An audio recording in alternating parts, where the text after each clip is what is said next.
Welcome. Welcome. I am John Halcyon Stin, and it is a treat, an honor, such a joy to spend this moment with you. Today's topic is Be the Paint, and that'll make more sense later. Now, you may have noticed that I have pink hair, and every time I redo my hair, I re-bleach the roots, and then the hair is exceptionally bright when I put the dye in it after I bleach. And inevitably, people go, whoa, fresh dye, huh? For days, actually, because it's just so bright. And sometimes I'll even wear a hat for a few days just to kind of like let it calm down a little bit. Because, I want to share my pink light in the world. I don't want to inflict my pinkness on the world. And so, how does one navigate that? Now, there was a time when I used to be much more interested in inflicting pink, in like forcibly, putting flags of pink around the world and marching my pink parade through people's living rooms and malls and making people pay attention to this pinkness. There was an activist element to it. And I think it had to do with kind of this awareness that the pressure to dim our light is so profound, is so ever-present, that the very nature of shining brightly is like this revolutionary act. It's like it's activism simply to allow ourselves to be brazen and bright.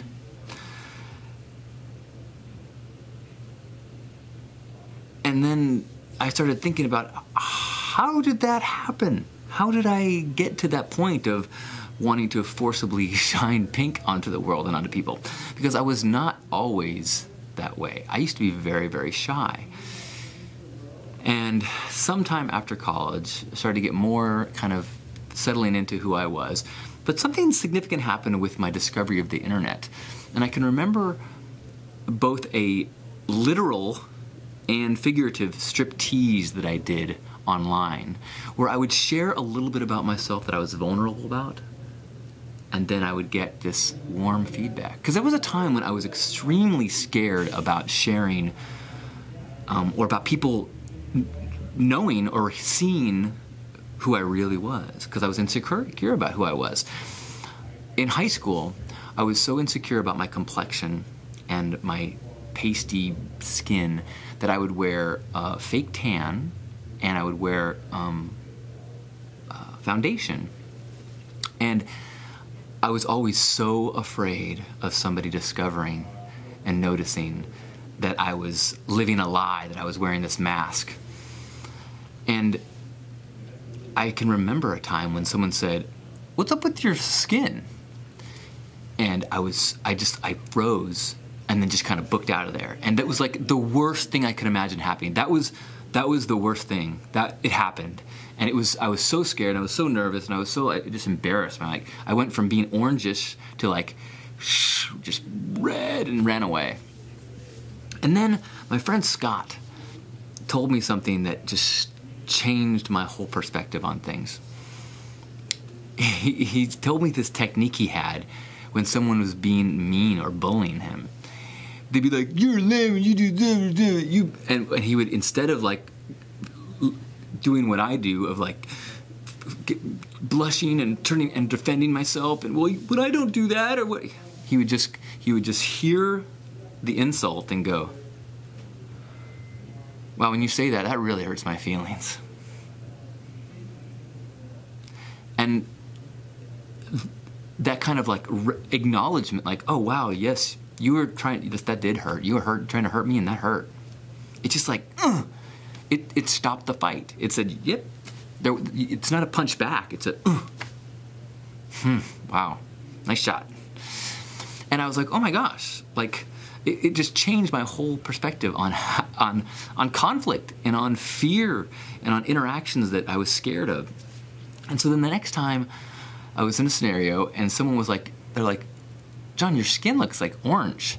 And I was like, "Oh, well, yeah, because I used this fake tanner cream. That's why." And it just there was a pause, and then the conversation went on. No big deal. That learning experience, that set of incidences, totally changed the way that I interact with the world and my ability to be more fearless in the world. Because you think that the more vulnerable you are, that the more someone can hurt you, but the opposite is true. The more you reveal and the more you show your weaknesses and own your weaknesses, the more you remove the ammunition from someone who's trying to hurt you. If I say, yes, I'm insecure about my skin, I sometimes feel like I'm too pasty and I have these breakouts and it's something that I'm really struggling with. And then someone goes, well, you're pasty. You're like, yeah, I just said that. It's like you've taken this rock that they were gonna, and you just turn it to powder. Like, oh no, that cannot hurt me anymore. I'm owning it. And so then as later, when I was in the internet era and I started to share more and more and more and more, and had this experience of, as I would share something vulnerable or scary, the reaction that I had from anonymous people, or not even anonymous, but people that I didn't know, screen names and people across the web, strangers to me, would send me these notes of such support and love. And I started getting this like almost like a high of like, wow, the more I reveal, the more I share my fears, I expose my weaknesses, the more I feel empowered. And there's this incredible freedom that you're in this like naked place going, all right, I've now diffused all the bombs, I've pulverized all the rocks, I'm here naked. And then from that place, when somebody tries to take a blow at you, it's so weak. It's if you are afraid that someone is going to throw one of those rocks at you, when it hits, it hurts. Oh, you've been revealed. But when you have exposed the very weakness, and then they use it against you, whatever. Because, yeah, what happens is, it's kind of like, if a bully tried to start a fight with me, and they hit me, and people are watching, and I don't hit back, that person is a jerk. If the person insults me with something that I just told them about, or I say, yeah, I struggle with that. That is something that is really something I'm working on, and they continue to be a jerk about it, like, well, they're a jerk. And everyone can see it. It's kind of like the concept of nonviolent resistance. As Gandhi or civil rights movement would walk into scenarios where they knew they were going to get beaten, if people see that, if people see someone surrender and allow themselves to get beaten, it is so clear who is in the wrong in that scenario.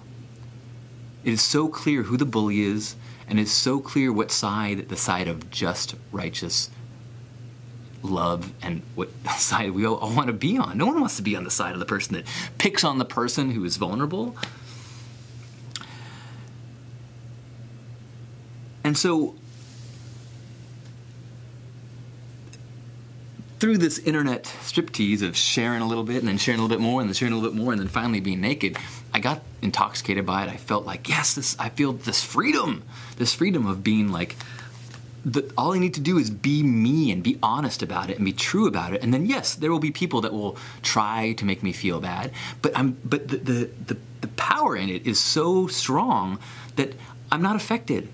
If I am being a beautiful flower and someone runs by and goes, I hate the color of that flower, it's like, that has no weight to it. It's like hating the sky and hating the clouds and hating a mountain. Dude, it's the way it is. Take it up with the Creator. Now, so I started to become over the top, I would say. Very pink, crazy clothes, crazy hairstyles, and I felt like it was part of my activism to be an example, to shine my light so brightly that other people thought, oh yeah. I felt like there was so many of us that are just these beautiful eagles, and our culture has convinced us not to fly, to stay as chickens in our coops, you know? Some people would accuse me of being a narcissist or whatever, and I said, look, I do believe that I live on a throne, but there is room for everyone. And I will gladly reach my hand down and pull you up on the throne, but I'm not going to get off this throne just because it makes you feel uncomfortable. There's that Marianne Williamson quote that was very influential to me at the time, and that ends with, as we let our own light shine, we unconsciously give other people permission to do the same. As we are liberated from our own fear, our presence automatically liberates others. And then a few more steps down my spiritual path, I started to kind of slow down a little bit. I started to get into yoga a little bit. Started to have this self-doubt a little bit. Like, wait a minute. Can one be this flamboyant, bright pink beacon and also be a humble servant of the divine? You don't see spiritual masters very often, you know, dancing on top of a speaker with, you know, crazy neon clothes or hair. And so I started to really think to myself, man, maybe it's time for me to grow up, take my spiritual path more seriously, and let go of this childish garishness that I am inflicting upon the world. And then I had an epiphany.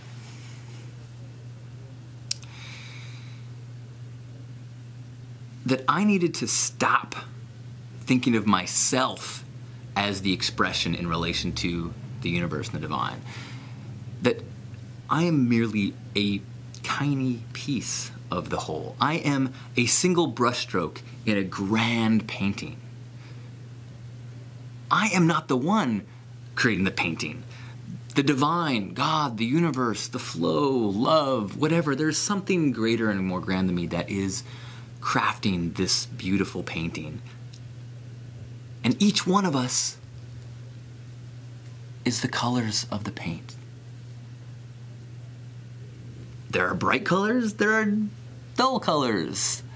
It is not up to us to create the painting, or to even to understand the painting, or have the vantage point to see the painting. Our role is to be the paint. And my role at this stage in my life was to be a bright shade of pink, and to be myself as truthfully and loudly as felt right and true to me. And that was the way I could be in alignment with truth. Not orchestrating, not painting the painting, simply being the paint and allowing that brightness, that truth, to be used as the divine sees fit.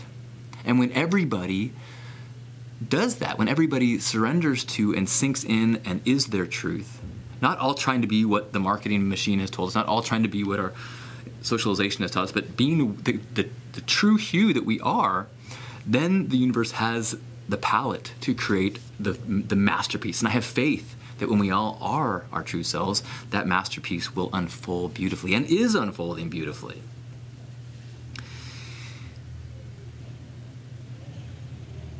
Now it's interesting, as I've gotten a little older, maybe it's not even older, it's just like where I am now, I have dimmed my hue slightly. Yes, I am still pink, but I would say now it's more of a detailed pen of pink instead of a palette knife of pink, which it once was. And I don't know what the future holds. Maybe I will once again be a broad a broad glob of pink paint on the divine canvas. Maybe it'll be a salt and pepper highlights here and there. That is not up to me. Our role is to be the paint. As Mother Teresa said, I'm a little pencil in the hand of a writing God, who is sending a love letter to the world.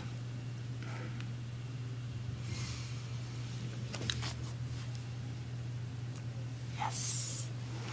So thank you for being your paint, being the perfect hue. We are not in a position to understand how our color is to be used. Have you ever seen a painter make something beautiful that they'll like put down a color and you're like, oh no, you ruined it. And then later they go, oh, I see, that's an orange undertone so that the cloud pops.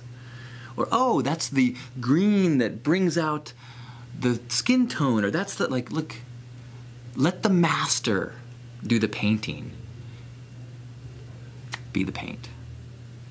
You're a beautiful color. And I love you.